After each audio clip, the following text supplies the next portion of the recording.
Alright, time for another tip video. This is part of a subscriber request. And the question was, how can we study a person for more than 1 minute from different angles without getting noticed by the person? Without being noticed by the person. He's asking if I have any tips on that.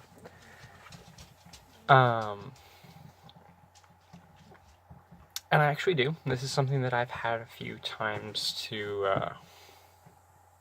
worry about. So, tip number 1, learn to take mental photographs. If you can take a mental snapshot of the person in question, this usually is done after your first scan, your initial scan of the person. You start with the feet, you move your way up the legs, the torso, the arms, the hands, the face, the clothes. You make your mental snapshot of the person after you've made all your observations. Now, the observation phase of a scan is basically pretty short. You spend only a few seconds scanning the person and you take note of everything that you're seeing. And then with that mental snapshot, you can go away and you only spent a few seconds looking at the person, but you have all this information stored and you can make your deductions that way afterwards. Option number 2, this is one that I use for my live deductions videos, is to get yourself a pair of these. They're fake glasses with cameras built into the sides. What they allow you to do is to, you can record several minutes of footage if you need to, and then you can review it later on, and that's a good way to get some practice in. You can just record your day-to-day activities, and then when you get home you can look over it again and make your deductions that way without being too suspicious, unless someone happens to see that your glasses are fake. Option 3 is, honestly, don't be afraid to be noticed. On one hand, you don't want to look like you're checking everyone out, but on the other hand, don't be afraid of, someone notices you. Making deductions about them.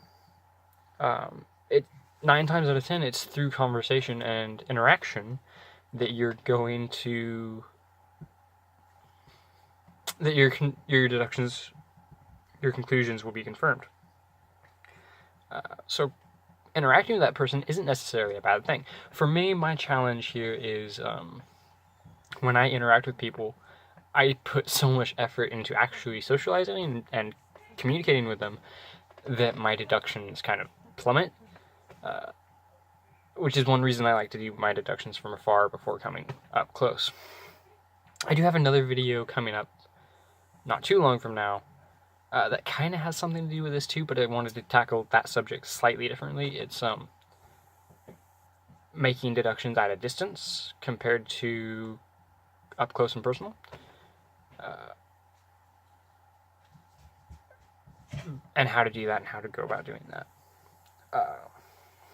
How to deduce crowds of people instead of individuals.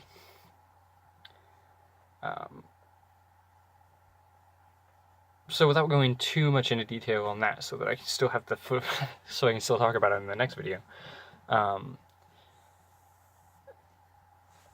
If you're further away from people, you're more apt to being able to observe the whole person faster. So why does this happen? If you are up close to a person, your eyes focus on one area. But if you're further away, your eyes are capable of just kind of taking in everything from head to toe, instead of just segmented parts. And that will allow you to make your observations faster, without sacrificing accuracy or without sacrificing time in the deductions. You can make your observations faster, and that allows you to observe entire groups of people.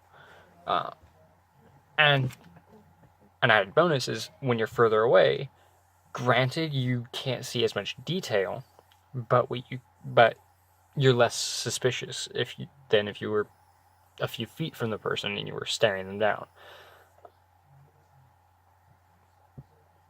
So that's my answer to your question. Those are just the few ideas that I've got on this subject about not being observed when you're making deductions. I hope that helps. Thanks for watching and have a good day.